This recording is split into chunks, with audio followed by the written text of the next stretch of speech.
Lorsqu'en 1904, James Barrie écrit sa pièce Peter Pan ou le garçon qui ne voulait pas grandir, il fait évoluer le garçonnet sur Neverland, une île imaginaire où vivent des pirates, sous la houlette du terrible capitaine Crochet, un groupe d'Indiens, des sirènes, la fameuse fée Clochette et les garçons perdus qui passent leur temps à dormir, s'amuser ou se bagarrer. Peter Pan, qui semble être leur chef, expliquera à Wendy qu'il s'agit d'enfants tombés de leur landau lors d'une promenade au parc alors que leur nourrice était distraite. Comme après 7 jours, personne ne s'en était inquiété, ils ont été envoyés au pays imaginaire. Oui, mais tu parles de garçons perdus et il n'y a pas de filles perdues? Ah non, pas de fillettes parmi les enfants perdus. Peter prétend que les filles sont trop intelligentes pour tomber de leur landau, se perdre et ne pas être retrouvées.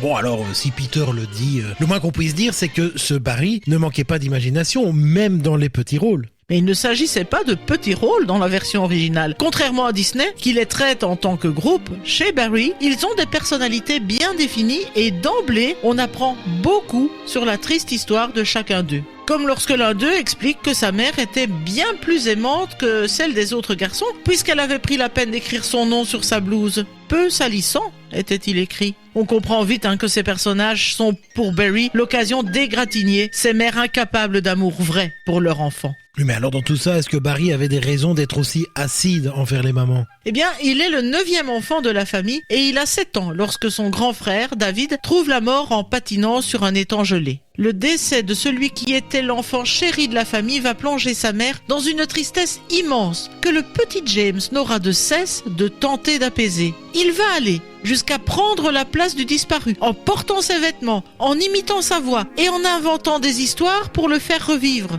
Cette identification est telle que les médecins constateront un arrêt de la croissance, comme s'il ne voulait pas continuer vers l'âge adulte sans trahir son frère. Mais malgré ses efforts, jamais il ne pourra consoler sa mère et il ne pourra jamais se faire aimer d'elle. Il dira plus tard qu'il a écrit son histoire sûrement pour combler ses manques.